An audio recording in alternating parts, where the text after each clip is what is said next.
বন্ধুরা, হবে না করতে করতে ফাইনালি এসএসসি পরীক্ষা কিন্তু চলে এলো।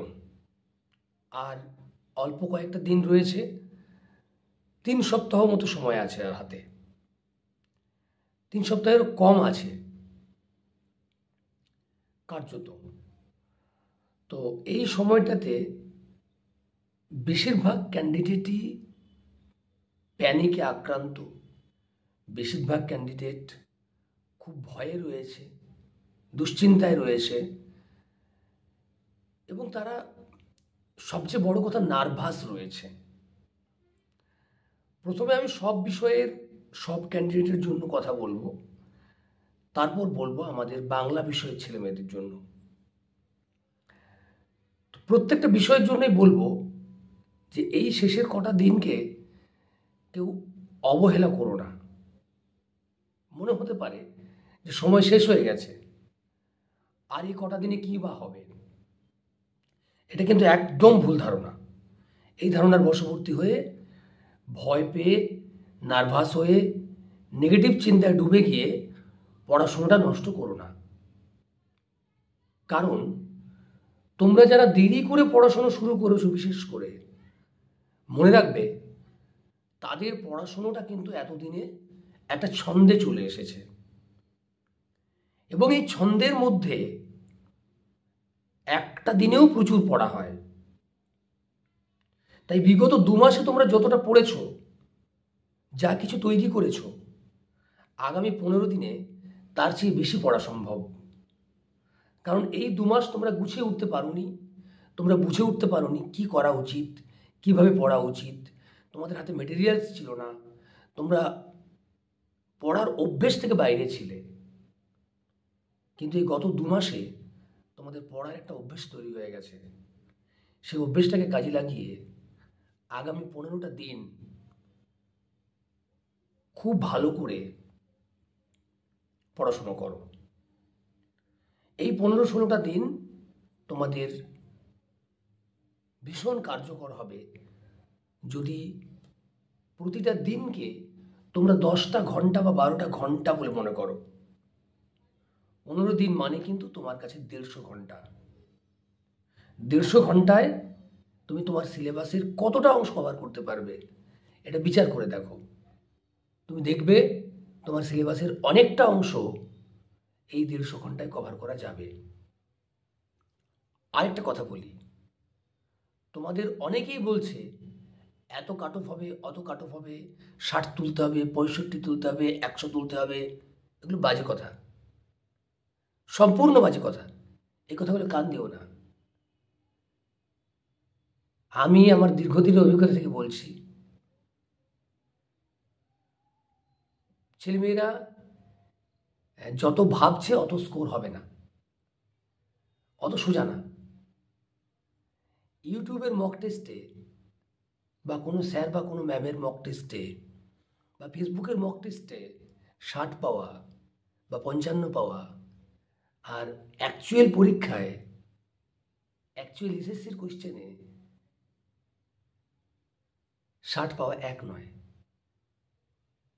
এসএসসি কোনো বিষয়ে যদি জলের মতো প্রশ্ন করে, তবুও গোটা পশ্চিমবঙ্গে 50-60 জন, 100 জনের বেশি 60-এ 60 পাবে না যদি জলের মতো প্রশ্ন করে। আমি বলে দিলাম, এটা মিলিয়ে দেখবে তোমরা, স্কোর টোর তো দেবে, সব দেখতে পাবে। কেউ বিশ্বাস করবে, কেউ বিশ্বাস করবে না। যারা বিশ্বাস করবে তারা করবে, যারা করবে না তারা করবে না। তোমরা, তাই বলছি, প্যানিক না করে পড়াশোনা করো।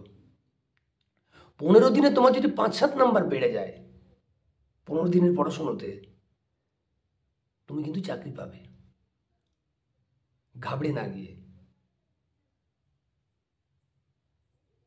এবার আসে বাংলা বিষয়ের কথায়। অনেকে আমাকে অনেক কথা বলছে, অনেক কিছু জানতে চাইছে। সবথেকে বড় প্রশ্ন হচ্ছে, স্যার কাট অফ কত হবে? দেখো, কাট অফটা কোশ্চেন না দেখে বলা যায় না। কোশ্চেন দেখে আমি মোটামুটি কাট অফ তোমাদের বলে দেবো, পরীক্ষা হোক তারপর। কিন্তু তবুও বলে রাখছি যে ভয়ঙ্কর কিছু একটা কাট অফ হবে না বাংলাতে। বাংলাতে জেনারেল ক্যাটাগরির ছেলেমেয়েরা, ইউআর মেল যারা রয়েছে তাদের বলবো তারা বাংলাতে 45 থেকে 50-এর টার্গেট রাখো। এটা রেখে চলো যে স্ট্যান্ডার্ড একটা কোশ্চেন হলে আমাকে 45 থেকে 50 তুলতে হবে, মিনিমাম 45 আমাকে তুলতেই হবে যদি ইন্টারভিউতে ডাক পেতে হয়। 47-48 পেলে চাকরি পাওয়ার ক্ষেত্রে অবশ্যই সুবিধাজনক হবে। শুধু ডাক পেলেই তো হবে না, সবাই চাকরি পাবে না। মনে রাখবে বাংলা বিষয়ে কিন্তু 5000-এর উপর ক্যান্ডিডেট ইন্টারভিউতে ডাক পাবে।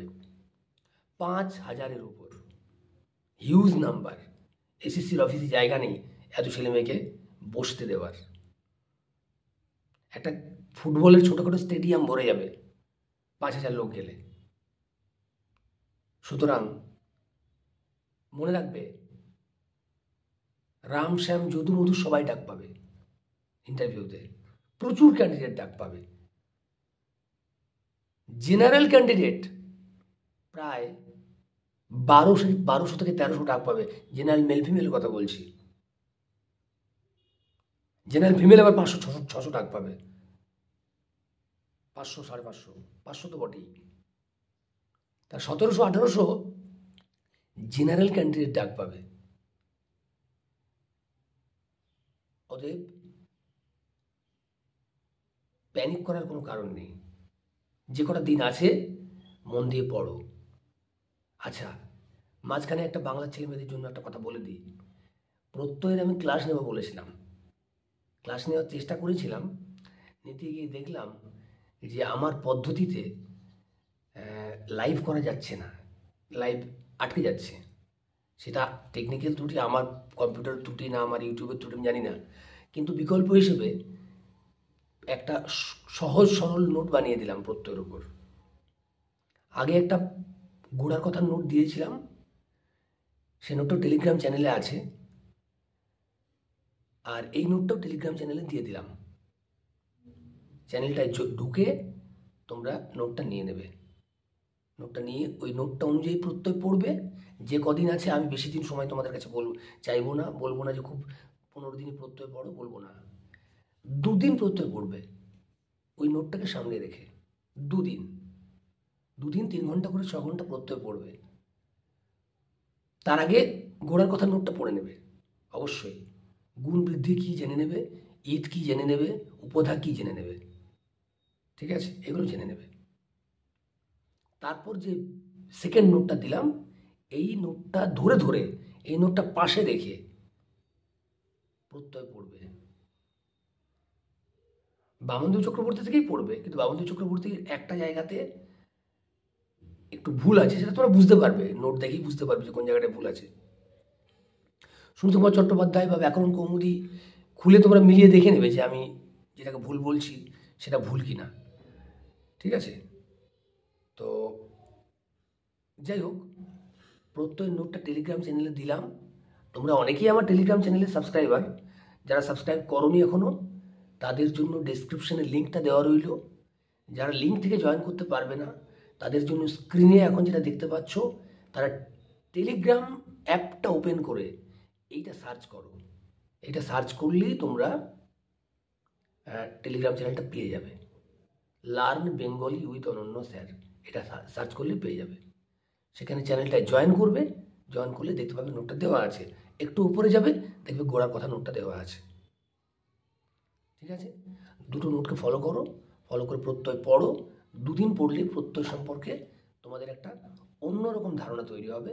প্রত্যয় যেভাবে তোমরা অন্ধের মতো মুখস্থ করেছো বা করতে হয় বলে মনে করো, সেই ধারণাটা ভেঙে যাবে। এবং বহু কঠিন প্রত্যয়, যেগুলো তোমরা এতদিন বুঝতে পারতে না কী করে হচ্ছে, সেগুলো বুঝতে পারবে। কেন বিভিন্ন প্রত্যয়ে বিভিন্ন রূপ হয়, কেন বিভিন্ন প্রত্যয়ে বিভিন্ন রকম চেহারা হয়, সেটা এই যে 6খানা নিয়ম দিলাম, ওই 6খানা নিয়মের মধ্যে খুঁজে পাবে, ঠিক আছে। হ্যাঁ, এবারে যেটা বলছিলাম বাংলা বিষয়ের ছেলেমেয়েদের প্রস্তুতির কথা। যে জায়গা তোমার দুর্বল আছে বলে মনে হচ্ছে, সেই জায়গা কভার করো এই কদিনে। প্রত্যেকটা টপিককে টাইম দাও, প্রত্যেকটা টপিককে রিভাইজ করো এবং আজগুবি তথ্যের পিছনে পড়ে থেকো না। আজগুবি তথ্য পরীক্ষায় পড়ে না, কনসেপচুয়াল প্রশ্ন পড়ে। সুতরাং তোমরা বুঝতে পারছো আমি আজগুবি তথ্য বলতে কি বোঝাতে চাইছি, ঠিক আছে? তাই আর বেশি কথা বলবো না, তোমাদের সময়ের মূল্য আছে। ভিডিওটা ছোট করেই করলাম। টেলিগ্রাম চ্যানেল থেকে পিডিএফটা নিয়ে নেবে।